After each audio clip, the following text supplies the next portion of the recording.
Parashiraja Senior Secondary School since 2015. Play class to +1. Eco-friendly campus with a beautiful butterfly garden. Play classes KG special care with different games. AC classrooms for KG section. Empowering little hearts to dream big and fly high. Parashiraja Senior Secondary School, Kuttambulli, Thiruvillamala. 105 കോടി രൂപ ചെലവിൽ നിർമ്മിച്ച ചേലക്കരയിലെ സംസ്ഥാന പാത തകർന്നു. നന്നാക്കാതെ അധികൃതർ. കാൽനട യാത്ര നിലച്ചു. കരാറുകാർക്കെതിരെ പ്രതിഷേധം ശക്തം. 105 കോടി രൂപ ചെലവാക്കി പുനർനിർമ്മിച്ച പാതയുടെ തകർച്ച അധികൃതർ കണ്ടില്ലെന്ന് നടിക്കുകയാണോ?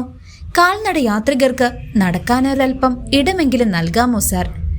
വടക്കാഞ്ചേരി മേഖലയിലെ വാഴക്കോട് പ്ലാഴി സംസ്ഥാന പാതയിൽ ഉതുവടി ഇറക്കത്തിനടുത്ത് റോഡിന്റെ ഒരു വശം ഇടിഞ്ഞിട്ട് 100-ലധികം ദിവസങ്ങൾ പിന്നിട്ടിട്ടും നന്നാക്കാത്തതിൽ നാട്ടുകാർക്ക് ശക്തമായ പ്രതിഷേധം. ജൂലൈ 31-ന് ടോറസ് ലോറി ഒതുക്കി നിർത്തിയപ്പോൾ സംരക്ഷണ ഭിത്തി ഇടിഞ്ഞതാണ് തകർച്ചയുടെ തുടക്കം. പിന്നാലെ ഓഗസ്റ്റ് 5-ന് കനത്ത മഴയിൽ കൂടുതൽ ഭാഗം ഇടിഞ്ഞു താഴ്ന്നു. 85 ദിവസത്തിൽ അധികമായിട്ടും തകർന്ന ഭാഗം നന്നാക്കാത്തത് റോഡിന്റെ മറ്റു വശങ്ങളും ഇടിയാൻ കാരണമായി. നിലവിൽ മണൽച്ചാക്കുകൾ നിരത്തിയും ചുവന്ന നാട വലിച്ചുകെട്ടിയുമുള്ള അപായ സൂചനകൾ മാത്രമാണ് ഇവിടെ നൽകിയിട്ടുള്ളത്.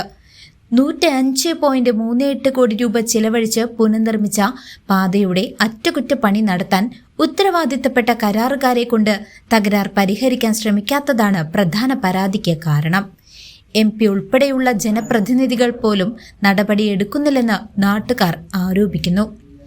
ഭാരവാഹനങ്ങൾക്കുൾപ്പെടെ 100 കണക്കിന് വാഹനങ്ങൾ ഇടതടവില്ലാതെ കടന്നുപോകുന്ന ഈ സംസ്ഥാന പാതയിലെ പ്രതിസന്ധി ഉടൻ പരിഹരിക്കണമെന്നാണ് നാട്ടുകാരുടെ ശക്തമായ ആവശ്യം.